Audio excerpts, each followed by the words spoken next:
नमस्कार, आप देख रहे हैं नेशन न्यूज और मैं हूं आपके साथ अंकिता गरिमा। दिल्ली और पटना में महीनों तक चले छात्र आंदोलन के बाद अब झारखंड की राजधानी रांची इन दिनों एक बड़े छात्र आंदोलन का केंद्र बनी हुई है। राज्य की विभिन्न प्रतियोगी परीक्षाओं, खासकर जेपीएससी और जेएसएससी सीजीएल समेत कई भर्ती परीक्षाओं में कथित अनियमितताओं के आरोपों को लेकर छात्र लगातार प्रदर्शन कर रहे हैं। यह आंदोलन केवल किसी एक परीक्षा तक सीमित नहीं है, बल्कि सालों से चली आ रही भर्ती प्रक्रिया की पारदर्शिता, परीक्षा कैलेंडर जांच और नियुक्तियों में देरी जैसे मुद्दे को लेकर व्यापक रूप ले चुका है। छात्रों का कहना है कि राज्य में कई भर्ती परीक्षाओं को लेकर लंबे समय से सवाल उठते रहे हैं। जेपीएससी की 14वीं परीक्षा, जेएसएससी सीजीएल और अन्य भर्ती प्रक्रियाओं में कथित गड़बड़ियों को लेकर असंतोष लगातार बढ़ता गया। सरकार द्वारा आश्वासन दिए जाने के बावजूद छात्रों को लगा कि उनकी मांगों पर पर्याप्त कार्रवाई नहीं हुई, जिसके बाद उन्होंने संगठित आंदोलन का रास्ता चुना। प्रदर्शनकारी छात्रों की प्रमुख मांगे हैं जेपीएससी और जेएसएससी की भर्ती प्रक्रियाओं में पूर्ण पारदर्शिता, कथित अनियमितताओं और गड़बड़ियों की स्वतंत्र जांच, दोषियों के खिलाफ सख्त कार्रवाई, समयबद्ध और अस्थायी परीक्षा कैलेंडर जारी करना, चयन प्रक्रिया और नियुक्तियों में हो रही देरी को समाप्त करना। कुछ छात्र संगठन सीबीआई और ईडी जांच की भी मांग कर रहे हैं। जुलाई के अंतिम सप्ताह और अगस्त 2026 की शुरुआत में आंदोलन तेज हो गया। रांची में बड़ी संख्या में छात्र जुटे और लगातार धरना प्रदर्शन शुरू हुआ। आंदोलनकारियों ने चेतावनी दी कि यदि मांगे नहीं मानी गई तो विधानसभा घेराव जैसे बड़े कार्यक्रम भी किए जा सकते हैं।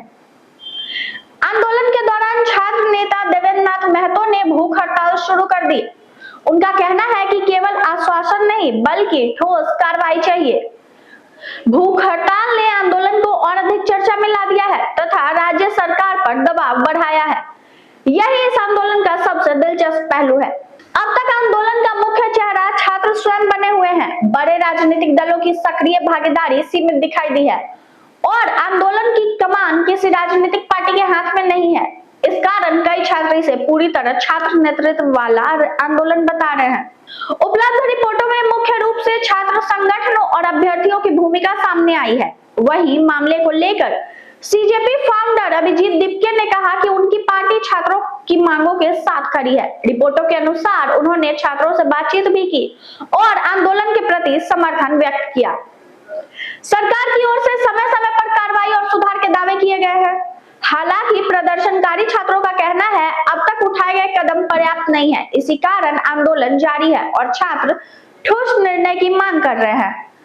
अब अगर सरकार और छात्र प्रतिनिधियों के बीच संतोषजनक समाधान नहीं निकलता है तो आंदोलन और व्यापक हो सकता है। विधानसभा घेराव, राज्यव्यापी प्रदर्शन और अन्य लोकतांत्रिक कार्यक्रमों की चेतावनी पहले से ही दी जा चुकी है। दूसरी ओर सरकार पर भी दबाव बढ़ रहा है कि वो भर्ती प्रक्रियाओं को लेकर स्पष्ट और भरोसेमंद कदम उठाए। झारखंड का ये छात्र आंदोलन केवल एक परीक्षा या एक भर्ती प्रक्रिया का मुद्दा नहीं रह गया है। ये युवाओं के रोजगार, पारदर्शिता और सरकारी भर्ती प्रणाली में विश्वास से जुड़ा सवाल बन चुका है। आने वाले दिनों में सरकार और छात्रों के बीच बातचीत का परिणाम तय करेगा कि ये आंदोलन शांत होता है या और बड़ा जन आंदोलन बनता है। फिलहाल इतना साफ है कि झारखंड के हजारों छात्र अपने भविष्य से जुड़े सवालों को लेकर सड़क पर हैं और राज्य की राजनीति और प्रशासन दोनों की निगाहें इस आंदोलन पर टिकी हुई है। फिलहाल के लिए इतना ही। देखते रहिए नेशन न्यूज। धन्यवाद।